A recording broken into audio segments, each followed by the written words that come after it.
Question number अगर आप 19 देखोगे तो कुछ इस तरीके का है। An ore which is concentrated by froth flotation method.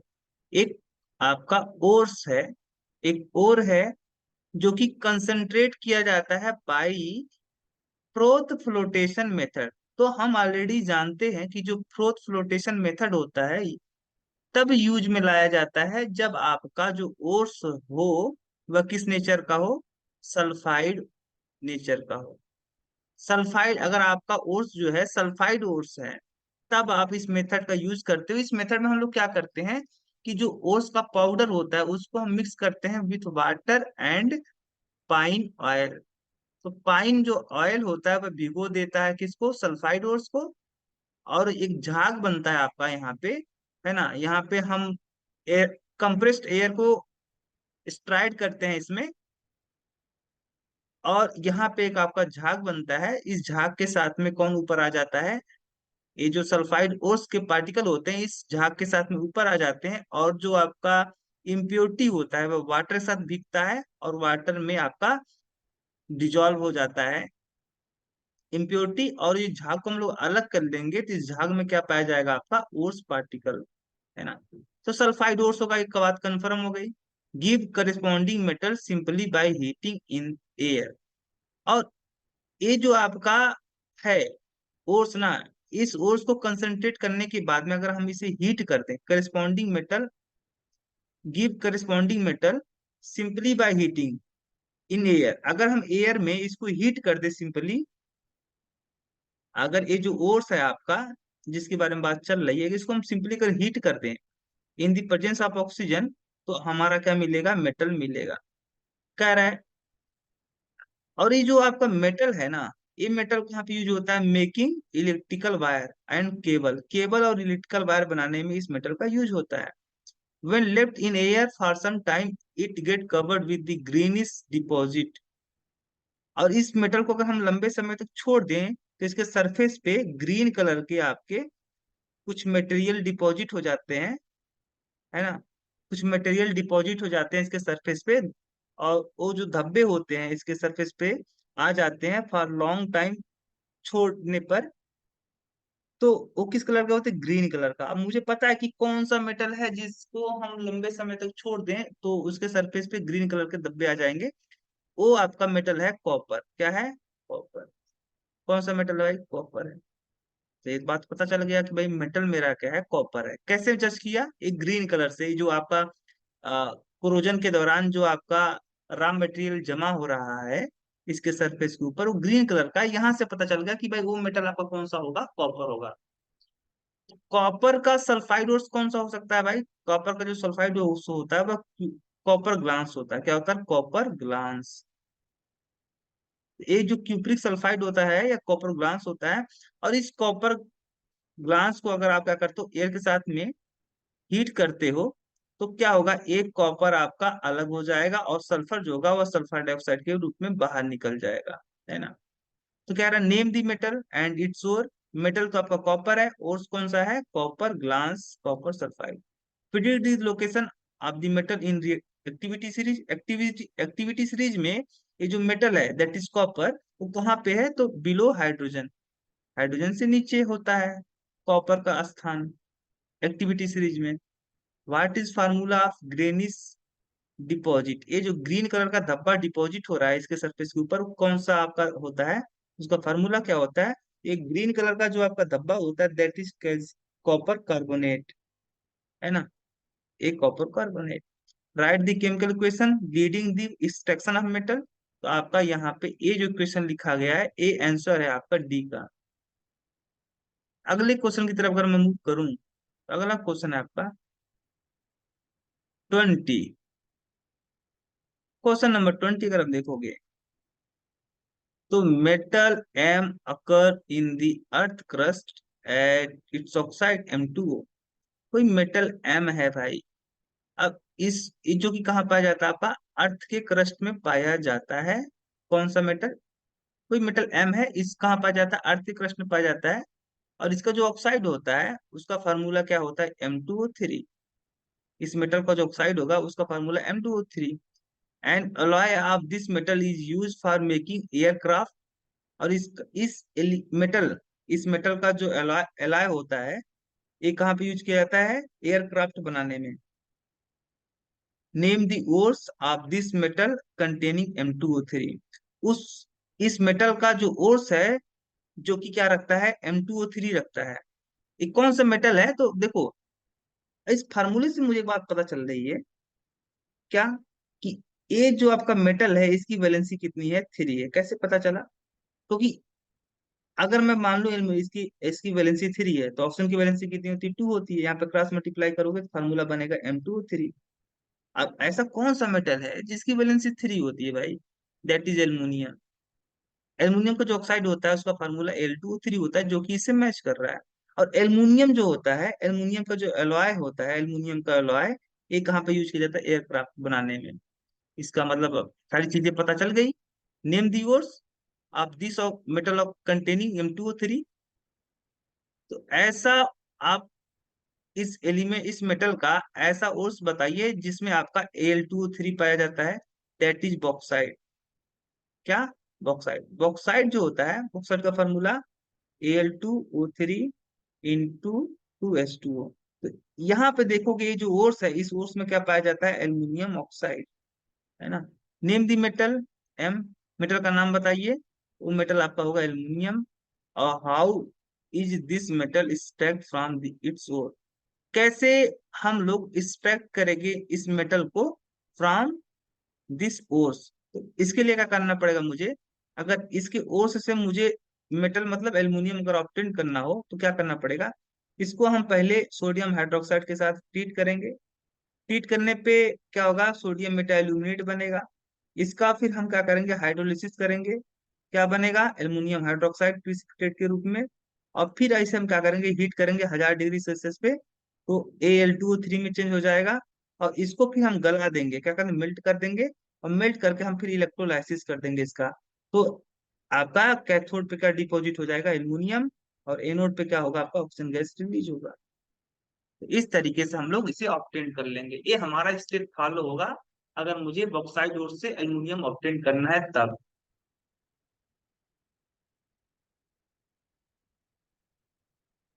फिर कह रहा है यहाँ पे अगला क्वेश्चन 21। अगला क्वेश्चन है आपका 21। इस तरीके के the reaction of metal M with F2O3 is highly exothermic and use to join railway track. Railway track को ज्वाइन करने में यूज किया जाता है रिएक्शन का। कौन सा रिएक्शन? एक मेटल एम है, अब मुझे नहीं पता कौन सा मेटल है, और इसको हम रिएक्ट करवाते हैं फेरिक ऑक्साइड के साथ में, है ना। ये जब आप हीट करते हो इस मेटल को विथ दिस ऑक्साइड, तो रिएक्शन होता है, और इस रिएक्शन के दौरान आपका हीट, ये लार्ज अमाउंट ऑफ हीट क्या होता है? रिलीज होता है। और हीट का यूज कहाँ पे किया जाता है भाई? रेलवे ट्रैक को जोड़ने में। क्या करने में? रेलवे ट्रैक को जोड़ने में। तो वो कौन सा आपका मेटल है भाई ऐसा? तो दैट इज एल्युमिनियम। क्योंकि मुझे पता है कि अगर एल्युमिनियम पाउडर को हम फेरिक ऑक्साइड के साथ मिक्स करके हीट करेंगे, तो एल्युमिनियम यहाँ पे रिएक्शन होगा और बनेगा Al2O3। और आपका आयरन क्या हो जाएगा? अलग हो जाएगा। और यहाँ पे लार्ज अमाउंट ऑफ हीट निकलेगा। इस रिएक्शन को हम लोग क्या नाम देंगे? Thermite reaction. क्या नाम देते हैं? Thermite reaction. ये जो थर्माइट रिएक्शन होगा आपका, है ना, यही थर्माइट रिएक्शन में आपका लार्ज अमाउंट ऑफ हीट निकलता है, जिसका यूज हम लोग रेलवे ट्रैक को जोड़ने में करते हैं। तो आइडेंटिफाई द मेटल हम बता ही दिए, एल्युमिनियम है आपका। Right the chemical equation for reaction with F2O3 ferric oxide के साथ में। तो रिएक्शन तो हम ऑलरेडी लिख ही चुके हैं, एक बार फिर से लिख देते हैं। Aluminium metal react with ferric oxide, form alumina Al2O3 and iron will be separate, है ना। ये सारे क्वेश्चन हो गए भाई। क्वेश्चन नंबर 21 आपका, metallic oxide of zinc, magnesium and copper were heated with the following metal, in which case will you find displacement reaction taking place? एक metallic oxide है आपका, जिंक का। मेटेलिक ऑक्साइड ऑफ जिंक, यानी zinc oxide क्या होता है, zinc, zinc metal का जो ऑक्साइड होता है वह जिंक ऑक्साइड होता है। इस जिंक ऑक्साइड को हम लोग, इस zinc oxide, magnesium oxide MgO, और कॉपर ऑक्साइड क्यूप्रिक ऑक्साइड, इसको हम लोग क्या करते हैं, फॉलोइंग मेटल के साथ में रिएक्शन करवाते हैं। तो अगर जिंक ऑक्साइड का आप रिएक्शन करवाओगे किसके साथ में, जिंक के साथ में, तो कुछ भी नहीं होगा। मैग्नीशियम के साथ रिएक्शन करवाओगे तो मैग्नीशियम डिस्प्लेस कर देगा जिंक को, क्योंकि भाई मैग्नीशियम ज्यादा रिएक्टिव होता है, तो ये डिस्प्लेसमेंट यहाँ पे रिएक्शन होगा। अगर कॉपर के साथ कराओगे तो चूंकि कॉपर आपका कम रिएक्टिव है, तो कॉपर आपका डिस्प्लेस नहीं कर पाएगा जिंक को, तो यहाँ पे नो डिस्प्लेसमेंट रिएक्शन। हाँ, मैग्नीशियम ऑक्साइड को अगर आप जिंक के साथ में रिएक्शन करवाओगे, तो जिंक आपका जो होता है वह मैग्नीशियम से कम रिएक्टिव होता है, तो जिंक की इतनी हिम्मत नहीं है कि मैग्नीशियम को डिस्प्लेस कर दे, यहाँ पे नो डिस्प्लेसमेंट रिएक्शन होगा। हाँ, अगर मैग्नीशियम ऑक्साइड को मैग्नीशियम के साथ में रिएक्शन करवाओगे तो भी आपका यहाँ पे नो डिस्प्लेसमेंट रिएक्शन। कॉपर तो बिल्कुल भी नहीं कर पाएगा। क्यूप्रिक ऑक्साइड, अगर कॉपर ऑक्साइड की बात करोगे, कॉपर ऑक्साइड को अगर आप रिएक्शन करवाओगे किसके साथ में, जिंक के साथ में, तो zinc is more reactive in compare to copper, तो कॉपर को क्या करेगा आपका जिंक डिस्प्लेस कर देगा, यहाँ पे डिस्प्लेसमेंट रिएक्शन होगा।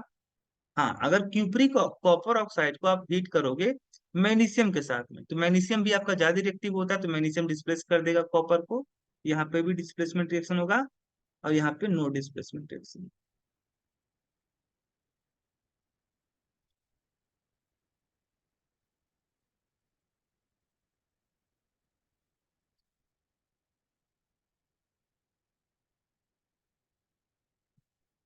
अगला क्वेश्चन है आपका, ए एलो malleable alloy is made of a metal A and B। एक आपका एलॉय है, और ये जो एलॉय है ये किस कलर का है, येलो कलर का है। और ये जो एलॉय है किससे मिलके बना है, दो मेटल से मिलके बना है A and B। On treatment with dilute sulphuric acid A dissolve from the surface from the surface of alloy to form a colorless solution।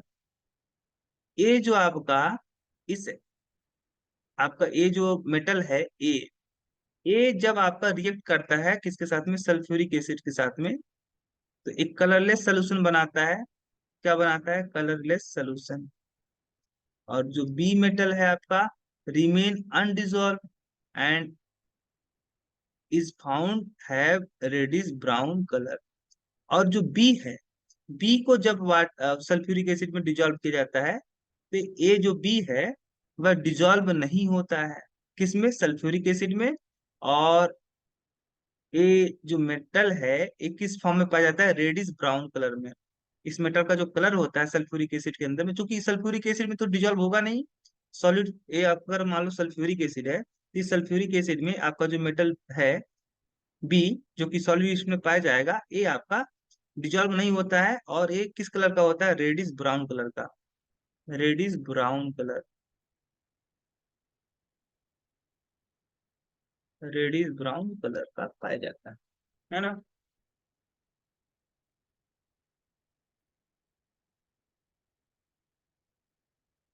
Reddish brown colour का पाया जाता है।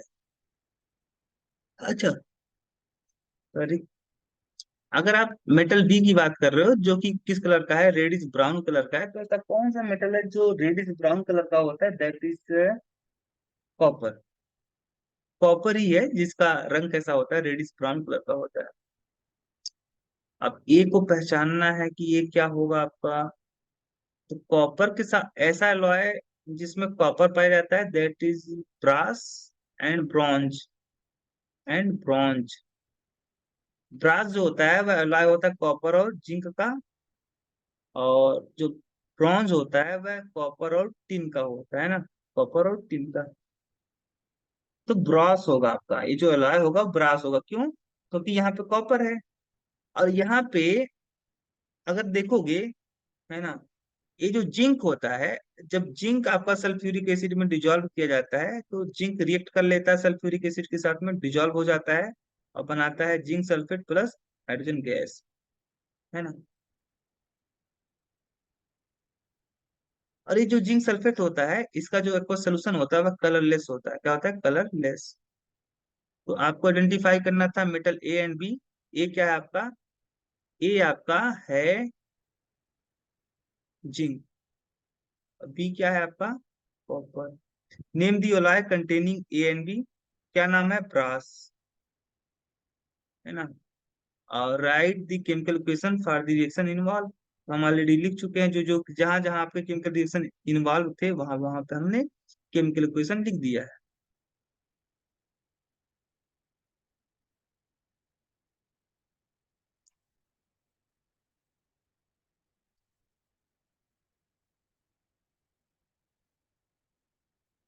क्वेश्चन नंबर 34 आपका कुछ इस तरीके का है कि a light and strong alloy is required for making the bodies of aircraft. हल्का और मजबूत, है ना, एलॉय की जरूरत है क्या करने के लिए, एयरक्राफ्ट की बॉडीज बनाने के लिए। एयरक्राफ्ट की बॉडी बनाने के लिए हम लोग जो एलॉय यूज करते हैं एलॉय, वो एलॉय आपका लाइट होना चाहिए और स्ट्रांग होना चाहिए। Name the alloy, what are the consistent. तो एयरक्राफ्ट के फॉर्मेशन में, एयरक्राफ्ट के बॉडीज के फॉर्मेशन में जो एलॉय यूज होता है, उस एलॉय का नाम क्या है आपका, यहाँ पे लिखा है डूरामीन। डूरामीन, डू डूरालुमीन। डूरालुमीन जो होता है एक एलॉय होता है जो कि एल्युमिनियम और कॉपर मैग्नीशियम और टिन चार एलिमेंट से मिलकर के बना होता है ये आपका एलॉय, जिसमें एल्युमिनियम 95% होता है, कॉपर 4%, मैग्नीशियम 0.5% और मैग्नीज होता है 0.5। तो डूरामीन याद रखना, डूरामीन एक ऐसा एलॉय है जो कि एयरक्राफ्ट के बॉडी के प्रोडक्शन में यूज किया जाता है। और जो डूरामीन होता है वह एल्युमिनियम, कॉपर, मैग्नीशियम और साथ ही साथ मैग्नीज, ये चार आपके मेटल का अलॉय होता है, जिसमें एल्युमिनियम 95% होता है, कॉपर 4%, मैग्नीशियम 0.5% और मैग्नीज भी आपका 0.5%। अगला है आपका question number 25। In food and dairy industry a strong alloy is used for making equipment. The same alloy is also used making utensils. आपका फूड इंडस्ट्री में और डेयरी इंडस्ट्री में जो एलॉय यूज होता है इक्विपमेंट बनाने के लिए, औजार बनाने के लिए, है ना, वही एलॉय आपका यूज होता है कहाँ पे, also used in making utensils, मतलब आपके बर्तन बनाने में भी वही एलॉय यूज किया जाता है। नेम दी एलॉय, वो कौन सा एलॉय है, that is stainless steel. Stainless जो स्टील होता है, स्टेनलेस जो स्टील होता है वो आपका यूज किया जाता है डेयरी और फूड इंडस्ट्री में, साथ ही साथ बर्तन बनाने में भी यूज किया जाता है। तो stainless steel give its composition of alloy. तो इस स्टेनलेस स्टील में कौन कौन से एलिमेंट पर कौन कौन से मेटल होते हैं, आयरन होता है, कॉपर होता है और साथ ही साथ आपका निकल भी प्रेजेंट होता है, क्रोमियम भी प्रेजेंट होता है इसमें, है ना, क्रोमियम भी, निकल भी, क्रोम। इस स्टेनलेस स्टील में कौन कौन से आपके कंपोनेंट होते हैं, आयरन, निकल और क्रोमियम, है ना। Why is iron galvanised with zinc. Iron को हम लोग क्यों गैल्वेनाइज करते हैं जिंक के साथ में, can it be galvanise with copper, if not why. Iron को हम लोग क्यों गैल्वेनाइज करते हैं विथ जिंक, क्योंकि जिंक जो है आपका मोर रिएक्टिव है, due to zinc is more reactive in compare to iron, so layer of zinc can be deposited on the iron article,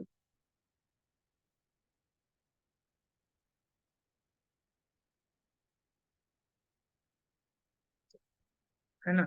ये आपका आयरन है, जो कि ये आपका क्या है आयरन, और ये आपका क्या है जिंक। तो गैल्वेनाइजेशन में हम लोग क्या करते हैं, गैल्वेनाइजेशन में जिस मेटल के ऊपर हम लोग लेयर चढ़ाना चाहते हैं, लेयर डिपॉजिट कराना चाहते हैं, उसको बनाएंगे एनोड, क्या बनाएंगे, सॉरी कैथोड, क्या बनाएंगे, कैथोड बनाएंगे। और जिस मेटल का हम चढ़ाना चाहते हैं लेयर, उसे हम बनाएंगे एनोड। क्या बनाएंगे? एनोड। ए पॉजिटिव आपका पोल होगा, ये निगेटिव पोल होगा, है ना। यहाँ से आपका जिंक सोल्यूशन में आएगा डिजोल्व होकर के, और ये जो आपका आयन के फॉर्म में जब आएगा, यही आपका आयन जो होगा वो जा करके इस कैथोड पे जाकर डिपॉजिट हो जाएगा, है ना। इस प्रोसेस को बोलते हैं हम लोग गैल्वेनाइजेशन। तो किसी मोर रिएक्टिव एलिमेंट का लेयर डिपॉजिट करवाना on less reactive metal are called galvanization. तो zinc is more reactive in compare to iron, so zinc can be deposited on the iron article for the protection of zinc. जो zinc होता है वह, अगर मान लो कोई आपका आयरन आर्टिकल है ना, अब इसके ऊपर कौन सा लेयर चढ़ा दिया गया? जिंक का। और जो जिंक होता है वह अगर आपका रिएक्ट भी कर लेगा किसके साथ में? ऑक्सीजन के साथ में, तो बना लेगा जिंक ऑक्साइड। और जो जिंक ऑक्साइड होता है वह नॉन पोरस नेचर का होता है। नॉन पोरस नेचर के होने की वजह से ये अंदर का जो मटेरियल होता है दैट इज आयरन, आयरन का प्रोटेक्शन करता है आपका ये जिंक ऑक्साइड का लेयर, है ना। अच्छा, हम लोग कॉपर का क्यों नहीं चढ़ा सकते? कॉपर का लेयर क्यों नहीं चढ़ा सकते आयरन आर्टिकल के ऊपर? क्योंकि कॉपर इज लेस रिएक्टिव, और कॉपर को हम लोग एनोड की तरह वर्क में नहीं ला सकते। जब भी कॉपर को आप कनेक्ट करोगे विथ आयरन, तो वहां पे आपका जो आयरन होगा वह एनोड की तरह काम करने लगेगा, और कॉपर कैथोड की तरह। उल्टा आपका आयरन जाके डिपॉजिट होने लगेगा कॉपर के ऊपर। तो कॉपर लेस रिएक्टिव है, इसी कारण से गैल्वेनाइजेशन में हम क्या करते हैं? गैल्वेनाइजेशन में हम मोर रिएक्टिव एलिमेंट का लेयर चढ़ाते हैं लेस रिएक्टिव एलिमेंट के ऊपर, या मोर रिएक्टिव मेटल का लेयर चढ़ाते हैं लेस रिएक्टिव मेटल के ऊपर। जबकि कॉपर क्या आपका लेस रिएक्टिव है, तो लेस रिएक्टिव मेटल का लेयर हम नहीं चढ़ाएंगे मोर रिएक्टिव मेटल के ऊपर। मोर रिएक्टिव मेटल का लेयर चढ़ाएंगे लेस रिएक्टिव मेटल के ऊपर। Zinc is more electropositive than iron. जो जिंक होता है उसकी इलेक्ट्रोपॉजिटिविटी जो होती है, यानी इलेक्ट्रॉन रिलीज करने की जो टेंडेंसी होती है वह आयरन से ज्यादा होती है ना। So it should get corrode faster than iron.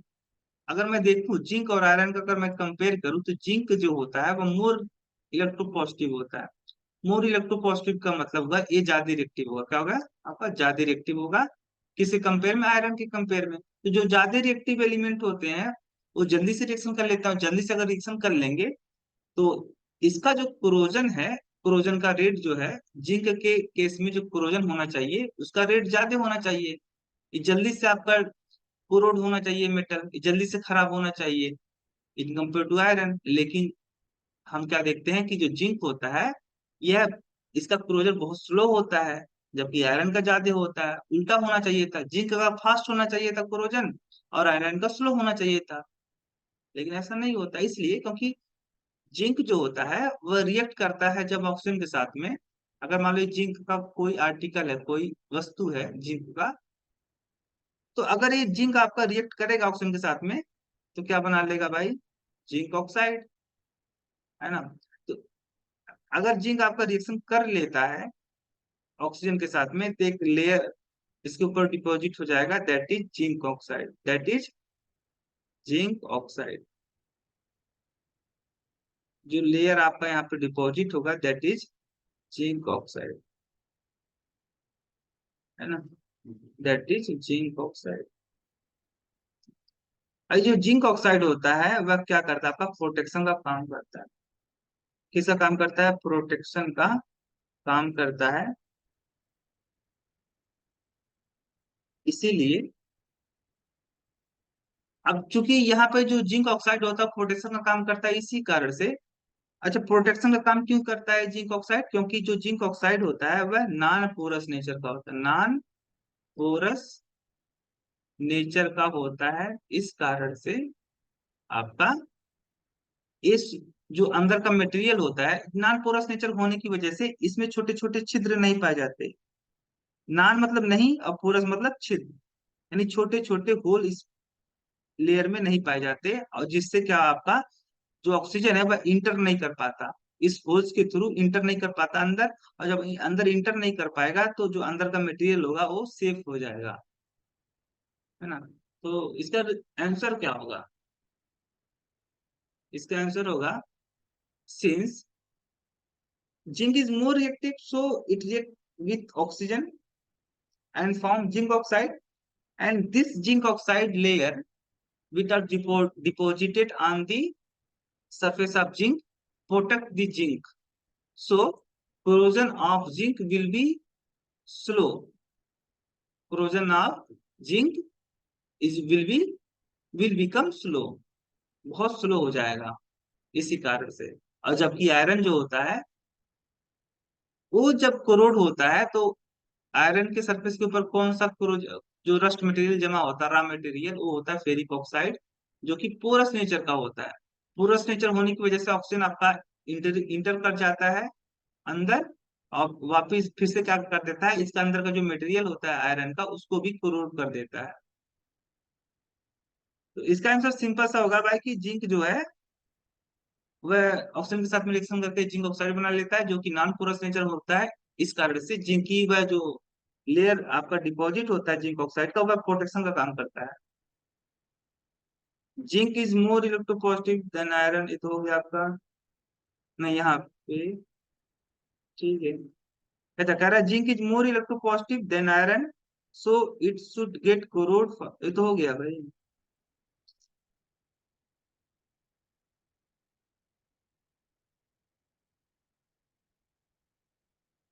You must have seen Stoinis copper vessel being clean with the lemon और टर्मरिन।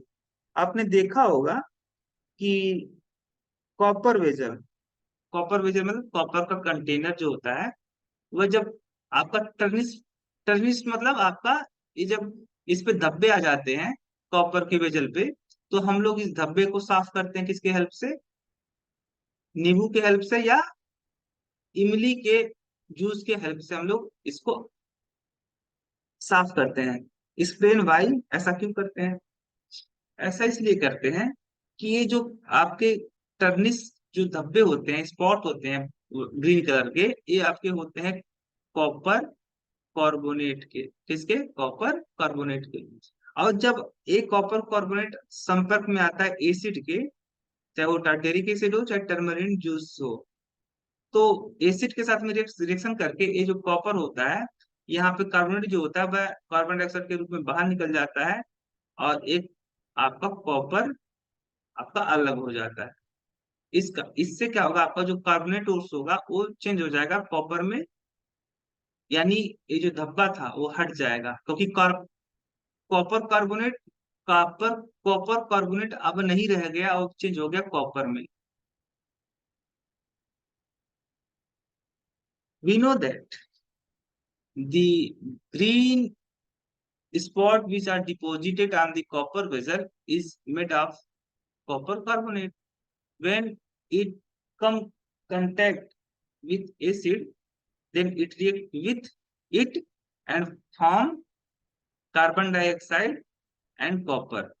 So copper will be clean, ये जो कॉपर होगा, कॉपर का जो सरफेस होगा वो साफ हो जाएगा, क्योंकि कार्बोनेट जो था रॉ मटेरियल डिपॉजिट हुआ था सरफेस पे, वो तो हट गया, वो तो आपका हट गया।